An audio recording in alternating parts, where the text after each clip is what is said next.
At 350 Saratoga, today is April 25th, doing a sewer inspection from a clean out access next to the fresh air vent in the patio under the porch behind the house. Pushed out to the main tap at approximately 36 feet. I'm going to pull back from here. It's a plastic main tap in connection.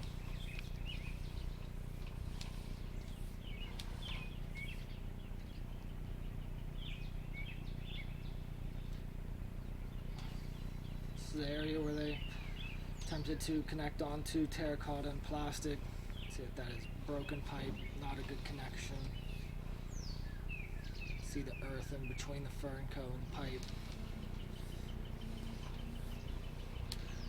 This is a clean out access. It's visible in the yard. It's also marked painted. Break in this section. I'm gonna pull back the rest of the way to this clean out from here.